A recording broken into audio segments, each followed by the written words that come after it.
अपना नसीब बदल दे, वक्त से लड़कर अपना नसीब बदल दे। इंसान वही जो अपनी तकदीर बदल दे, इंसान वही जो अपनी तकदीर बदल दे। कल क्या होगा ये कभी मत सोचो, कल क्या होगा ये कभी मत सोचो। क्या पता कल खुद अपनी लकीर बदल दे, क्या पता कल खुद वक्त अपनी लकीर बदल दे। जय हिंद दोस्तों, स्वागत है आपका अपने चैनल अपने परिवार बीएल एजुकेशन एंड मोटिवेशन के अंदर। अपना समय बर्बाद कर रहे हो, सो रहे हो, उठ जाओ, अपने लिए उठ जाओ, अपने परिवार के लिए उठ जाओ, अपने माता पिता के लिए उठ जाओ, क्योंकि उनके अलावा तुम्हारा भला चाहने वाला इस संसार के अंदर, इस दुनिया के अंदर कोई नहीं है। यह कड़वा सत्य है, लेकिन अपने दिल और दिमाग में बिठा लो। जो आप ढिंडोरे पीटते फिरे हो ना कि मैं 1 नंबर से रह गया, आधे नंबर से रह गया, 2 नंबर से रह गया, क्योंकि आपका कोई स्कोर देखने के लिए नहीं जा रहा है। क्यों जाएगा? किसी को क्या करना है कि आपका कितना स्कोर आया, आपके कितने नंबर आए? क्योंकि आपके जो चारों तरफ जितने भी जो फैले हुए जो आपके दोस्त हैं, चाहे जो भी समाज के व्यक्ति हैं, चाहे कोई भी है, उनमें से आपका भला चाहने वाला कितने हैं? कोई नहीं है दोस्तों। और कभी उम्मीद भी मत करना। आप किसको बता रहे हो मैं 10 घंटे पढ़ रहा हूं, किसको बता रहे हो मैं 8 घंटे पढ़ रहा हूं, किसको बता रहे हो मैं 5 घंटे पढ़ रहा हूं? जो टॉपर्स होते हैं, जो अपनी एग्जाम के फोकस करने वाले जो स्टूडेंट होते हैं, जो अपना टारगेट पाने वाले स्टूडेंट होते हैं, वो बिल्कुल एक शांत, एक एकांत भरा एक कमरा, एक जगह ढूंढते हैं जहां पर वो तैयारी कर सकें और वहां से बाहर निकलकर अपनी बुलंदी पर पहुंच सकें। क्योंकि आपसे पूछकर, आपसे सुनकर, आपका ही हंसी, आपका मजाक उड़ाने वालों से दुनिया भरी है, लेकिन आपको सही रास्ता दिखाने वाला कोई नहीं होगा। क्योंकि जो सिलेक्शन होने के बाद में भी वो बंदा, कोई भी बंदा हो जिसका सिलेक्शन हो गया हो, जिसने अपनी सफलता पा ली हो, वो भी कभी आपको यह सच्चाई नहीं बताएगा कि मैंने 20 बुक पढ़ी थी या 25 बुक पढ़ी थी या 5 बुक पढ़ी थी। तो दोस्तों, आप क्यों भरोसा कर रहे हो किसी और के ऊपर? आप क्यों किसी और की बातों में आ रहे हो? आपसे बेटर कौन है? और अगर आपसे बेटर आपको कोई दूसरा लग रहा है, तो आपका फिर तैयारी करना, आपका इस जिंदगी के अंदर, आपका इस दुनिया के अंदर होना बेकार है, कोई मतलब नहीं है।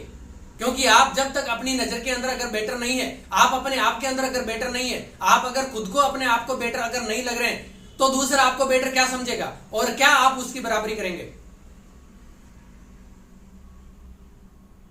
उसने बोल दिया ये पढ़ लो, उसने बोल दिया वो पढ़ लो, और तुम्हारा दिमाग है जो घूम गया। ये पढ़ूं, वो पढ़ूं, ये पढ़ूं, क्या पढ़ूं?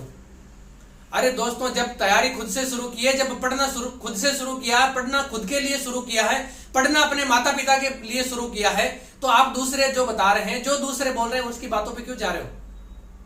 आप इतना यहां तक, इस क्लास तक, यहां जो एग्जाम देने की पोजीशन तक अगर आप पहुंच चुके हैं, तो आप लोगों को क्या जरूरत पड़ रही है कि किसी से पूछने की कि वो क्या पढ़ रहा है और मैं क्या पढ़ूं? और जिससे पूछ रहे हो, क्या वो आपको सच बता रहा है, सही बता रहा है? उसकी क्या गारंटी है आपके पास में? मुझे तो नहीं मिला आज तक कोई ऐसा व्यक्ति जो बिल्कुल सच्चाई बताए और जो ये बात बोले कि मैंने यही चीज पढ़ के मैंने सिलेक्शन लिया है। आपका कोई भी घनिष्ठ दोस्त, कोई भी घनिष्ठ मित्र जो तैयारी कर रहा है, आप उसके साथ में बोलना एक बार कि मुझे तुम्हारे रूम पे चढ़ना है और मुझे देखना है तुम कौन कौन सी बुक से पढ़ते हो और तुम क्या क्या चीज से पढ़ रहे हो। मुझे बताना उसमें से कितने % लोग ऐसे होंगे जिनको हाँ के अंदर जवाब मिलेगा कि तुम चल मेरी बुक देख ले। मना कर देगा कि अगर आ गया तो मेरी बुकों का पता चल जाएगा और ये पढ़ने लग जाएगा और मैं पीछे रह जाऊंगा। दूसरों के नोट्स पे ऊपर क्यों भरोसा? मैंने तो आज तक किसी का नोट्स नहीं पढ़ा और न जिंदगी में कभी पढ़ूंगा। दोस्तों, जिसने नोट्स बनाए, आप अगर खुद की अपनी पढ़ाई की है, आपने खुद अगर मेहनत करें, तो किसी दूसरे के नोट्स से पढ़ने की क्या जरूरत पड़ रही है आपको? किसी दूसरे का पढ़ाया हुआ से आपको पढ़ने की क्या जरूरत पड़ रही है? जब आप अपने खुद के ऊपर भरोसा नहीं है, तो दूसरे के नोट्स पे आप कैसे भरोसा कर रहे हैं? आप अपनी बुक उठाइए, 1000 बुक मत पढ़िए, 1000 नोट्स मत पढ़िए, एक बुक पढ़िए, लेकिन उसको 1000 बार पढ़िए। ये मेरी बात आप लोगों के दिल और दिमाग के अंदर इस तरह से बैठनी चाहिए कि एक जैसे सुई अगर किसी आदमी को अगर चुभ जाए और उसका जो दर्द होता है और जो आदमी के जिंदगी भर उसको याद रहता है, वैसे मेरी ये बात आप लोगों को याद रहनी चाहिए कि आप लोग बार बार इस चीज को पढ़ूं, उस चीज को पढ़ूं, उसके नोट्स पढ़ूं, इसके नोट्स पढ़ूं। आप खुद के नोट बनाना है तो आप खुद के नोट्स बनाइए, नहीं तो नोट्स के चक्कर में क्यों पढ़ रहे हो? जो आपके पास में जब बुक बनी हुई है, वही तो नोट्स है, उसी को आप दोबारा बना के क्या पढ़ेंगे उसमें से? क्या आप एक 100 पेज की बुक है तो उसके अंदर से क्या आप 20 पेज नोट्स के निकालना चाहते हैं? तो आप उसमें से 20 लाइन ऐसे लिख लीजिए, अगर उसमें से क्वेश्चन आ जाए तो। आप अपना कंसेप्ट क्लियर कीजिए, आप अपना खुद से पढ़ा हुआ के ऊपर भरोसा कीजिए, और आप अपने अगर नोट्स ही बनाना है तो आप अपना खुद का पढ़कर नोट्स बनाइए। और मैं तो बोलूंगा आप नोट्स बनाने की बजाय जो बुक पढ़ रहे हैं उसी के अंदर अगर आपको लग रहा है कि जैसे आपने कोई भी टॉपिक पढ़ा, जैसे राज्यपाल, आप पॉलिटिकल साइंस के अंदर ले लीजिए, आपने राज्यपाल पढ़ रहा है, राज्यपाल के अंदर आपको अगर इसमें कौन से अनुच्छेद के तहत राज्यपाल होता है, उसकी क्या शक्तियां हैं, ये जो चीज है, इसके अलावा अगर मान लो कि उसकी जो कार्यकारी शक्तियां हैं, उसकी चाहे वीटो पावर है, चाहे जो भी है, अगर आप पढ़ रहे हैं तो उसको वहीं पे अंडरलाइन कर दीजिए, उसको रेड कर दीजिए घिस घिस के, ताकि दोबारा आपकी नजर सीधी उसी लाइन पे जाए, बाकी पूरा पैराग्राफ पढ़ने की जरूरत नहीं पड़े। तो वही तो आपका नोट्स है, उसको आप लिख कर क्या करेंगे? क्यों अपना टाइम वेस्ट कर रहे हैं? वही तो दोस्तों आपका नोट्स है। आप फिर दूसरे के नोट्स दूसरी बुक से पढ़ के क्या हासिल कर लेंगे? उसके नोट्स पढ़ेंगे, उसने बताया उसकी वो बुक पढ़ लेंगे, मैंने जो बताया वो मेरा वो पढ़ लेंगे, तीसरा चौथा बोला उसकी चीज बताई हुई वो पढ़ लेंगे। कितनी चीजें पढ़ेंगे आप? कितनी चीजें याद रख पाएंगे? मुझे ये बताइए। एक बुक पढ़िए, एक अच्छी बुक ले लीजिए, कोई भी पब्लिकेशन की हो जिसमें त्रुटि कम हो, एक बुक ले लीजिए। उसी बुक 1000 बुक पढ़ने की बजाय आप एक बुक को 1000 बार पढ़ें, और जो टॉपिक आप पढ़ रहे हैं उसके बाद में उस टॉपिक के साथ में साथ आप कोई भी पुराने पेपर जो एग्जाम रिव्यू की बुक के अंदर सारे एग्जाम के मिल जाएंगे। राजस्थान के लिए अगर है तो कोई एक अलग एग्जाम के लिए जरूरत नहीं है, एक बुक आती है जिसके अंदर राजस्थान के जितने भी एग्जाम हुए हैं उनकी सारे की एक ही बुक के अंदर सारा संकलन मिल जाएगा। उस टॉपिक के सारे क्वेश्चन उसमें देखिए और खुद छांटना शुरू कीजिए, खुद पहचानना शुरू कीजिए कि जो टॉपिक मैंने पढ़ा है उस टॉपिक में से कैसे क्वेश्चन बन सकते हैं और पहले कैसे क्वेश्चन बने हैं। तो आप तो खुद पेपर सेटर बन गए। आपको किसी से घबराने की, किसी के नोट्स और किसी की अलग अलग बताई हुई स्ट्रेटेजी के आधार पर पढ़ने की क्या जरूरत है दोस्तों? आप अपना कंसेप्ट क्लियर कीजिए। जितनी भी भर्तियां हैं उनके लिए एक कंसेप्ट 1000 भर्तियों को कवर करता है, लेकिन 1000 भर्तियों के लिए अलग अलग पढ़ी हुई वन लाइनर, अलग अलग पढ़ी हुई चीजें एक एग्जाम और एक टॉपिक भी क्लियर नहीं करती। और आपको पूरा टॉपिक क्लियर कभी नहीं रहेगा, लेकिन उसमें से जो इंपॉर्टेंट चीज है अगर वो आप छांटना जिस दिन सीखे, और वो तभी सीख पाएंगे जब आप पढ़ रहे हैं, और पढ़ते पढ़ते आपको इतना ज्ञान हो जाएगा, उस चीज को इतना रिवीजन करते करते आपके ये दिल और दिमाग में बैठ जाएगा। एग्जाम रिव्यू पुराने पेपर पढ़ते पढ़ते देखते देखते आपको ये पता चल जाएगा कि इस टॉपिक से ऐसे क्वेश्चन पहले आए हुए हैं, ऐसे क्वेश्चन बन सकते हैं, तो आप उसी को वहीं पे अंडरलाइन करना सीख जाएंगे और वही आपके नोट्स हैं। और वो पढ़िए, उसी को 1000 बार पढ़िए, आपका सिलेक्शन कैसे नहीं होता देखिए। आप किसी और पे भरोसा करके बैठे हुए, कौन आपका भला चाह रहा मुझे बताइए? कौन है जो आप किसको सांत्वना दे रहे हैं कि मैं 8 घंटे पढ़ रहा हूं, 10 घंटे पढ़ रहा हूं? आप किसको बताना चाह रहे हैं? तैयारी साइलेंस के अंदर होती है, तैयारी जो है एकांत के अंदर होती है, बिना शोर किए हुए।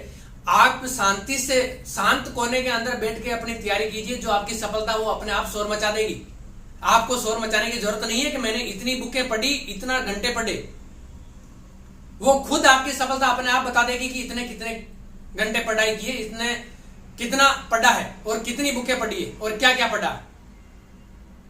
मैं बता दूंगा मैंने 20 बुकें पढ़ी, क्या आप मुझे देखने के लिए आए मैंने 20 बुकें पढ़ी है?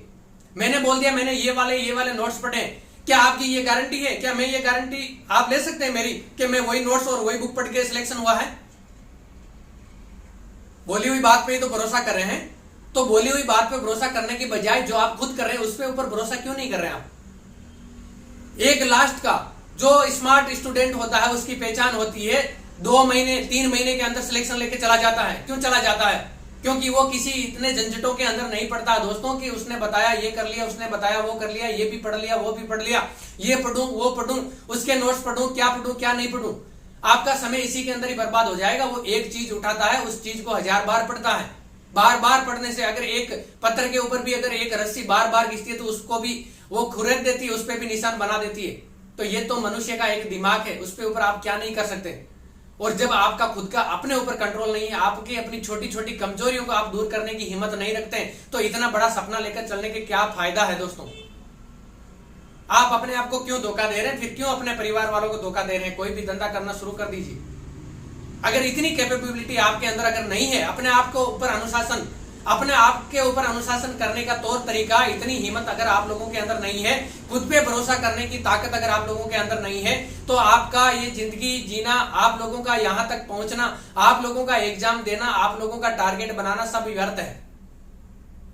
इसलिए अपने आप पे भरोसा कीजिए। जो स्ट्रेटेजी मैंने बताया, अगर मेरी अच्छी लगे तो खाली मेरी भी रखिए, किसी और के द्वारा बताई हुई अगर वो आपको अच्छी लगे तो वो रखिए, लेकिन एक ही स्ट्रेटेजी से आप पढ़ाई कीजिए, एक ही चीज से पढ़ाई कीजिए। 1000 बुक 1000 नोट्स की जगह आप एक ही बुक लीजिए, उसी से 1000 बार पढ़िए, उससे आपका सिलेक्शन जरूर होगा। आपके जिंदगी के अंदर वो पल जरूर आएंगे जो आपको जिंदगी के अंदर सबसे ज्यादा खुशियां देने वाले होंगे, ये मैं गारंटी के साथ बोल सकता हूं। और ये जो 2 महीने लास्ट आप लोगों के लिए बचा है, जो राजस्थान पुलिस की तैयारी करने वाले हैं, ये आपके लिए गोल्डन टाइम है। और गोल्डन टाइम से आप समझ गए होंगे कि इससे बेटर कोई भी टाइम आपके लिए हो नहीं सकता। और इसके अंदर अगर आप लोगों ने जी जान से अपने आप को इस आग के अंदर अगर झोंक दिया, तो आप एक बहुत ही अच्छा निखार लेकर आपकी जिंदगी के अंदर आने वाले हैं। जो 6 महीने 8 महीने 10 महीने से पढ़ाई कर रहे हैं, उनको आप कहीं पीछे छोड़ देंगे अगर ये 2 महीने अगर आपने अच्छे से यूटिलाइज कर लिए तो। मैं उम्मीद करता हूं आप लोगों को ये मेरी बातें कड़वी जरूर लगी होगी, लेकिन ये कड़वी बातें ही आप लोगों को वहां तक पहुंचाए तो मेरे लिए सौभाग्य की बात है और मुझे बहुत खुशी होगी। कोई दिक्कत नहीं, आप दिल से मुझे क्या बोले क्या नहीं बोले, लेकिन आपका जिस दिन सिलेक्शन हो जाएगा उस दिन आपके दिल से अपने आप निकलेगा कि सर आपने कड़वी बात बोली थी, लेकिन वो बात सच थी और उसी बात के कारण से हमारा सिलेक्शन हो गया। और मेरे लिए बहुत ही फक्र की बात होगी, मैं अपने आप को बहुत ही गौरवान्वित महसूस करूंगा कि अपने परिवार से इतने लड़के सिलेक्शन हुए और वो मेरे एक बात कहने के कारण से, मेरी एक बात चुभने के कारण से मेरा सिलेक्शन हुआ। मुझे एक बात चुभने के कारण से मेरा सिलेक्शन हुआ और एक में नहीं 5-5 भर्तियों के अंदर मेरा सिलेक्शन हुआ। बताऊंगा मेरी एक जिंदगी, मेरा जो सफर है वो भी मैं एक दिन आप लोगों के साथ में जरूर शेयर करूंगा, क्योंकि मैं भी आप लोगों की जगह से आया हूं, मैं भी आप लोगों की कैटेगरी से बिलोंग करता हूं। तो दोस्तों, ये मेरी बात को दिल और दिमाग में बिठा लो और आप लोगों के हाथ से ये वाला जो एग्जाम है, ये वाली भर्ती है, बिल्कुल भी नहीं जानी चाहिए। और आप लोग मुझे सारे के सारे मेरे साथ जो जुड़े हैं आके बोलेंगे कि सर हमारा सिलेक्शन हो गया। उम्मीद करता हूं आप लोगों के दिल और दिमाग में ये बात बैठी होगी। इसी के साथ आज की इस क्लास को मैं यहीं समाप्त करने जा रहा हूं। जय हिंद, जय भारत।